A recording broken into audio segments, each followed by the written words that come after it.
नमस्कार, मैं अजय कुमार शर्मा और आप देख रहे हैं नगरी न्यूज़ और अभी मैं मौजूद हूँ गुजरात धड़ी पर। दरअसल कुछ अभ्यर्थी कल सीएमआर जाते हैं हाँ, और उनके ऊपर जानलेवा हमला होता है। दरअसल बताया जा रहा है कि अभ्यर्थी नर्सिंग के अभ्यर्थी हैं जो एग्ज़ाम की माँग कर रहे हैं और जो संविदा पे जो कार्यरत थे, जो बोनस अंक, मेरिट अंक के आधार पर जो अपनी पद पाने की प्राप्ति कर रहे थे, इन लोगों ने उन पर हमला किया। तो आखिरकार पूरा मामला था क्या? क्या परिस्थिति बनी? पूरा बताइए। मैं Sitaram Gurjar joint working committee का सदस्य। जो जॉइंट वर्किंग कमेटी हमारा संगठन है, 3 लाख हमारे चिकित्सा विभाग के बेरोजगार हैं, उनकी मांग को सरकार के समक्ष रख रहे हैं हम। 1 साल से अधिक का हमें समय हो गया, सरकार से हमारी रेगुलर बातचीत हो रही है। हमने नरसिंह न्याय सत्याग्रह का शायद शहीद स्मारक पे धरना किया था, उसके तहत हमें एग्जाम डेट मिली। हमारी जो फाइल है वो आगे बढ़ी, रूल्स नियम में बदलाव होने की। हम कल मुख्यमंत्री आवास पे, मैं और शंकर जी हमारे 2 सदस्य मुख्यमंत्री आवास पे ज्ञापन सबमिट करवाने गए थे। तो हमने जब ज्ञापन सबमिट करवा के जब हम बाहर निकल रहे थे, तो बाहर आते टाइम जब हम मैं घर जा रहा था, तो मेट्रो स्टेशन के पास में सोडाला मेट्रो स्टेशन चौराहे पे 20-25 लोग और 3-4 लड़कियां वो लोग आए और मेरे पे जानलेवा हमला किया। लेकिन मेरे को, मैं पहले समझ तो हो गया, जैसे वो मेरे पीछे भगे, मैं दौड़ के ट्रैफिक पुलिस वाले थे 2, उनके पास जाके खड़ा हो गया। मैंने बता दिया मेरे ऊपर ये हमला करेंगे। उन्होंने मेरा बीच बचाव किया और उन्होंने पीसीआर को फोन किया। फिर पीसीआर आ गई, पुलिस वाले हमें सोडाला थाने में पहुंचा दिया। वहां उन लोगों को गिरफ्तार किया गया, 3 लड़कियों को गिरफ्तार किया गया और 5-6 लड़के थे, उनको गिरफ्तार किया गया। मैंने मेरे बयान दिए, मैंने रिपोर्ट दी उनको और उनको पूरी चीज़ बता दी। वहाँ से इंटेलिजेंस से हमारे जो लोग आए, उनको जो चीज़ें थी वो बताई।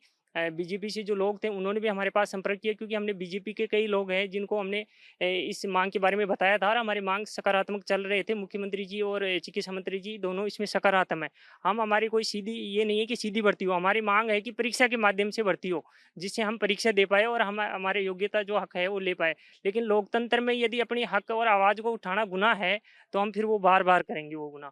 और हम हमारी आवाज़ उठाते लोकतंत्र में, तो ये जो हिंसा का माहौल जिन्होंने क्रिएट किया, जो लोग नर्सिंग प्रोफ़ेशन में सेवा के लिए आए हैं, हमने नर्सिंग प्रोफ़ेशन को सेवा के लिए चुना है, ना कि किसी की जान लेने के लिए।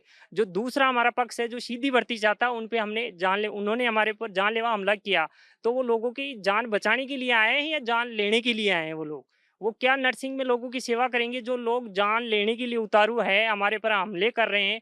जब लीगली लड़ाई लड़ो, आप भी लड़ो, कोर्ट में जाओ, सरकार के समक्ष रखो। हमने सरकार के समक्ष रखा, हमारे सभी जनप्रतिनिधियों के समक्ष रखा।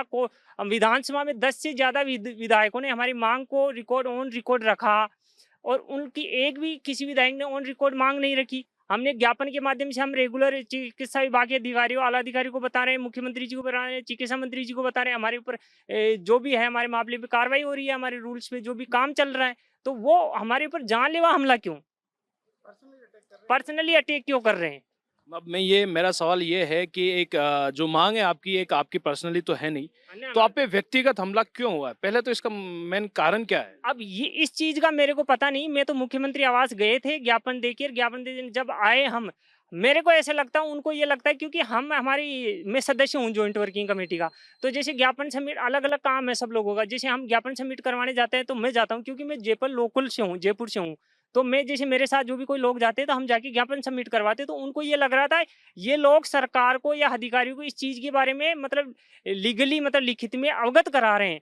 तो अपना मामला नहीं, सही नहीं हो रहा। उनकी भर्ती है वो, मतलब ये एग्ज़ाम से हो रही है और वो उसको पचा नहीं पा रहे, एग्ज़ाम से भर्ती वो करवाना नहीं चाहते। इसलिए उन्होंने मेरे ऊपर ये जानलेवा हमला किया कि यदि अपन इन पे हमला कर देंगे, तो ये डर जाएँगे और ये अपनी माँग यहीं, मतलब अपनी माँग जो सीधी भर्ती की माँग वो पूरी हो जाए। जबकि उनके लिए भी सरकार ने सीएसआर रूल बना दिए, 5 साल बाद में उनके नियमितीकरण का प्रावधान है। उन्हीं के लिए मेरिट बोनस से दो इसी भाजपा सरकार ने 25,000 से अधिक पदों पे भर्ती कर दी। फिर ये वो बोल रहे हैं 10 साल हो गए, 10 साल कहाँ से हो गए? जब 3 साल का अधिकतम बोनस मिलता है, 25,000 पदों में मेरिट बोनस भर्ती हो गई, तो वो उसमें क्यों नहीं लगे? और दूसरी बात, वो कोई एग्ज़ाम देके तो आए हुए नहीं है। वो सब क्या ठेकेदारों के थ्रू पैसे देके वो लोग आते हैं और वो फिर नियमित पदों पे चले जाते हैं। जब 4200 पे ग्रेड की भर्ती, अपने सब इंस्पेक्टर की भर्ती परीक्षा के लिए कितना विवाद हुआ। वो 4200 पे ग्रेड की नर्सिंग ऑफिसर की भर्ती सीधे उनको हाथों में परोसी जा रही है। परीक्षा नहीं ली जा रही और वो परीक्षा देना नहीं चाहते बिल्कुल, क्योंकि परीक्षा उनसे पास नहीं होगी। और ये उनके लिए सरकार ने उनकी डिमांड भी पूरी कर दी। वो बस सिंपैथी लेने के लिए कि हमें 10 साल हो गए काम करते हुए, संविदा पे काम कर रहे हैं, जबकि वो संविदा कर्मचारी नहीं है। संविदा कर्मचारी वो होता है जो परीक्षा के माध्यम से रिक्रूट होता है। जैसे अभी एनएचएम के माध्यम से 1610 लोग हैं, उनका अभी 1 साल का भी बोनस नहीं हुआ। और जो लोग वो बता रहे हैं 10 साल, उनको 10 साल भी नहीं हुए। 10 साल होते तो अभी जो 25,000 पदों पे भर्ती हुई है, उसमें परमानेंट क्यों नहीं हुए? और ठेका कर्मियों के लिए भी एजेंसी का गठन कर दिया। मेरा सवाल ये, आपने बताया कि एग्जाम के थ्रू होता है, हाँ, तो 2013, हाँ, 18 हाँ, और 23 हाँ, जो ये भर्ती हुई, हाँ। वो किस तरह हुई थी फिर? वो मेरिट बोनस पे हुई थी। 2010 में आरपीएससी के माध्यम से परीक्षा से हुई थी। 2013 में कांग्रेस सरकार ने, गहलोत जी ने ये रूल चेंज किए और सीधी भर्ती के रूल लेके आए। उसमें हमारे नर्सिंग डिपार्टमेंट की भी थी, एलडीसी पंचायती राज भी थी, पंचायती राज जैन की भी थी, लेकिन और सभी वो आयुर्वेदिक डॉक्टर्स की भी सीधी भर्ती हो रही थी। तो उन सब के रूल्स चेंज हो गए और एग्जाम होने लग गई वापस। जबकि हमारे रूल्स चेंज नहीं हुए। भाजपा सरकार ने 2018 में, वसुंधरा जी की सरकार ने फार्मासिस्ट के पदों पे रूल चेंज किए थे, एग्जाम चेक करवाई थी, लेकिन वापस गहलोत जी की सरकार आने की वजह से उस भर्ती को 5 बार एग्जाम डेट दे के रद्द कर दिया गया और सीधी मेरिट और बोनस के आधार पे करवा दिया गया। हम चाहते हैं कि परीक्षा लो, परीक्षा में वो योग्य है तो वो लग जाएंगे, हम योग्य है तो हम लग जाएंगे। हम कोई सीधी नौकरी तो मांग नहीं रहे। हमारी सीधी सीधी मांग है कि परीक्षा के माध्यम से भर्ती हो। 3 लाख बेरोजगार है, 1 लाख नर्सिंग कर्मी है, 50,000 फार्मासिस्ट है, 50,000 एएनएम है और बाकी के पैरामेडिकल के विद्यार्थी है। इन सभी की मांग एक है। फार्मासिस्ट वाले भी दे रहे हैं, हम भी ज्ञापन दे रहे हैं, सब अवगत करा रहे हैं, सरकार के संज्ञान में है।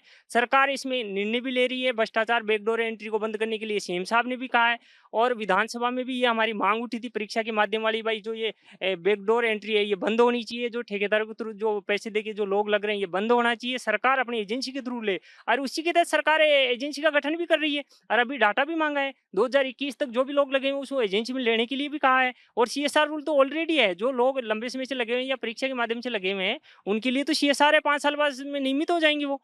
और दूसरा उनके लिए भी जो ये कह रहे हैं उनके लिए तो 25,000 पदों पे अभी 23 में भाजपा सरकार ने मेरिट बोनस भर्ती करवाई, तो ये 10-10 साल हो कहाँ से गए? ये सब झूठ है और झूठ के दम पे और सिंपैथी के दम पे और अपना दबाव दिखा के, हमें डरा के, हमें दबा के वो लोग सीधी भर्ती लेना चाहते हैं सरकार के माध्यम से। आपके साथ और कैंडिडेट कौन थे जो गए थे उस समय? मेरे साथ शंकर जी थे। हम 2 ही थे क्योंकि सीएमआर मुख्यमंत्री आवास पे 2 ही जनों को जाने दिया जाता है।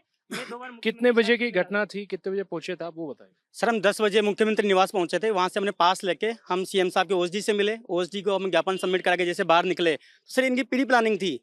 हमारे साथियों ने हमको पहले मैसेज कर दिया कि बॉस आपके ऊपर आज हमला होने वाला है। ये पिछले 4-5 दिन से प्लान कर रहे थे हमारे को फ़ोन से, और हमारे क्योंकि हमारे फ़ोन बाहर जमा हो गए थे तो हमने वो मैसेज पढ़े ही नहीं। हमारी गलती ये रह गई कि हमने मैसेज नहीं पढ़े तो हम वो चीज़ देख नहीं पाए। लेकिन जैसे हम बाहर निकले हमको वहाँ देखते पता चल गया, माहौल देखते कि आज अपने ऊपर कुछ ना कुछ होने वाला है। मैंने इनको बोला कि सीताराम जी यहाँ कुछ गड़बड़ है, अपने ऊपर आज हमला हो सकता है। तो उन्होंने मुझे बोला कि यार अपन वसुंधरा जी के बंगले के इधर से निकलते हैं, यहाँ बहुत सारी फोर्स खड़ी रहती है, अपन वहाँ तक सेफ रहेंगे और अपन नियर बाय मेट्रो स्टेशन पहुँच के आज मुझे मेट्रो में बिठा देना। हम नहीं चाहते थे उनसे लड़ना झगड़ना कुछ भी। भाई मुझे मेट्रो में बिठा के मैं चला जाऊँगा, वो मेरा पीछा करने से रहे, आप अपने घर गुज्जर की धड़ी पहुँच जाना। ठीक है, ये सही रहेगा। सर जैसे ही हम लोगों ने ये सब प्लान किया तो उन लोगों को, बहुत सारे लोग थे, वो 4-5 लड़कियां थी, 10-15 वो लड़के थे। जैसे ही सोडाला पुलिया पे मैं रुका, बत्ती पे रुका, ये उतर के मेट्रो में जैसे बैठने लगे वहीं उन्होंने पकड़ लिया और मेरे को वहाँ उन्होंने रोक के रखा। बत्ती होने के कारण में वहाँ अटक के रह गए और ये उनको जाके पकड़ लिया इनको। और सामने ट्रैफिक पुलिस वाले थे, अपने बीच बचाव करने के लिए ट्रैफिक पुलिस वाले के पास चले गए। उसके बाद में सर इससे पहले इन्होंने 1.5 महीने पहले धरना दिया था इन लोगों ने। वहाँ पे मेरे और हमारी जॉइंट वर्किंग कमेटी जो हमारी है उसके खिलाफ उन्होंने बोला था कि शंकर चौधरी हाथ पैर तोड़ देंगे, हिम्मत है तो लड़के दिखा। उस टाइम भी हमने सिपरापत थाने में कंप्लेंट दर्ज करवाई थी। सिपरापत थाने वालों ने उस टाइम पे उनको लोगों को पाबंद किया था। एक यूट्यूब चैनल है उनका, सैलेज नर्सिंग अकेडमी के नाम से करके, वो झूठ परफंड और पाखंड फैलाता है उस चैनल के माध्यम से। रोज हमको गालियां पड़ती है उस चैनल के माध्यम से, हमको बहुत गलत गलत शब्द वो लोग बोलते हैं। तो मैं चाहता हूं कि उस चैनल के खिलाफ सख्त कार्रवाई हो, उसको सस्पेंड किया जाए और जो लोग ये गंदे कर्म करें, जो जब बात बराबरी, जब कागज से लड़ाई नहीं लड़ी जाती, जब वो बराबरी नहीं कर सकते तो मारने पे आ गए। महिला विक्टिम कार्ड खेल रहे हैं, महिला को आगे कर रहे हैं। तुमको शर्म आनी चाहिए यार, तुम महिलाओं के साथ लगे आगे कर रहे हो। वो तो अच्छी बात है, हमारी किस्मत अच्छी थी कि जगह ऐसी थी जहाँ बहुत सारे कैमरे लगे हुए थे और ये अपने डिफेंस में थे। अगर महिलाओं को अगर हाथ भी लगाया होता ना, अभी यहाँ माहौल बदल जाता। आज वो लोग जेल में नहीं होते, हम लोग जेल में होते, क्योंकि इस राज्य में, इस देश में महिलाओं की पहले सुनी जाती। लेकिन वहाँ हमारा भाग्य अच्छा था कि वहाँ कैमरे लगे हुए थे, चीजें रिकॉर्ड हो गई तो वो सब पकड़े गए। उसके बाद कुछ अपने स्वयं घोषित नेता आए थे उनको छुड़ाने के लिए, वहाँ पे अपने आप को बड़े नेता समझते हो। परमानेंट यूनियन के हैं, मैं नहीं चाहता कि किसी परमानेंट यूनियन की, अभी आपका प्रोविजनल काल है, आपकी नौकरी चली जाए। आप इतना ही लिखो सोशल मीडिया पे भी, इतना ही हमारे खिलाफ बोलो, क्योंकि हम रुकने वाले नहीं है, डरने वाले नहीं है, झुकने वाले नहीं है, क्योंकि हम सत्य के साथ हैं। हम एग्जाम करवाना चाहते हैं, हम फ्री की नौकरी नहीं मारना चाहते। हम हमारे में अगर टैलेंट होगा, हमारे में अगर योग्यता होगी, हमारे में अगर काबिलियत होगी, हम नौकरी पाएंगे, ना कि किसी की फेंके हुए टुकड़ों की नौकरी हम उठाएंगे। उन लोगों को तो यही चाहिए ना, उनको तो पता है कि मेरे को बोनस मिलेगा, अगर मेरिट प्लस बोनस से हो गई उनकी नौकरी पक्की है। लेकिन मैं संघर्ष कर रहा हूँ, मेरे साथी संघर्ष कर रहे हैं, जो किताबों में बैठे हैं, रात दिन पढ़ रहे हैं, उनका तो कोई पता नहीं कि नौकरी लगेगी। हमारा भी नहीं पता कि हमारी नौकरी लगेगी, लेकिन हमको तो संघर्ष करना है ना। ये कब तक ये दर्रा चलता रहेगा? ये चीजें बदलनी चाहिए, नियम बदलने चाहिए, इसलिए हम लगातार सरकार से मांग कर रहे हैं।